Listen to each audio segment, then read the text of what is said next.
ರಾಜಕೀಯ ಜಂಜಾಟದಲ್ಲಿ ಕೊಟ್ಟವನು ಕೋಡಂಗಿ, ಇಸ್ಕೊಂಡವನು ಈರ್ಭದ್ರ. ಸಖತ್ತಾಗಿದೆ ಐಡಿಯಾ. ಗುರುವೆ, ನೀನ್ ಐಡಿಯಾ ಕೊಟ್ಟಿದ್ಯಾ? ಮಲ್ಲಯ್ಯ ತಗೊಂಡಿದ್ದಾನೆ. ಇಷ್ಟೊತ್ತಿಗೆ ಅವನು ಏನಾಗಿರ್ಬೋದು? ಬ್ರಹ್ಮ ಅವನ್ ಹಣೆಲ್ ಬರ್ದಂಗಾಗಿರುತ್ತೆ. ಅಯ್ಯೋ, ಗಂಟ ಬಿದ್ದೋಗೈತೆ, ನಡೆಯಕ್ಕೆ ಆಗಿಲ್ಲ. ಅಯ್ಯಯ್ಯೋ, ಅಯ್ಯಬ್ಬ. ನಮಸ್ಕಾರ ಮಹಾನುಭಾವರುಗಳ ಪಾದಕ್ಕೆ.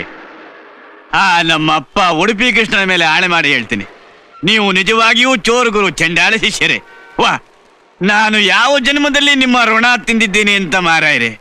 ಆ ನಮೂನೆ ಭಯಂಕರವಾದ ಐಡಿಯಾ ಕೊಟ್ಟು ಈ ನಮೂನೆ ಹೆಣವಾಗುವಂತೆ ಮಾಡಿದ್ದೀರಿ. ಹಣೆ ಬರಕ್ ಹೊಣೆ ಯಾರು? ನಮ್ಮ ಎಂತ ಮಾತು! ಹಣೆ ಬರಕ್ಕೆ ಹೊಣೆ ಯಾರು? ಇದನ್ನು ನಮ್ಮ ಕೆರೆಮನೆ ಗಜಾನನ ಹೆಗ್ಗಡೆಯವರು ಯಕ್ಷಗಾನದಲ್ಲಿ ಆಡಿದ ಮಾತು. ಹಣೆ ಬರಕ್ಕೆ ಹೊಣೆ ಯಾರು?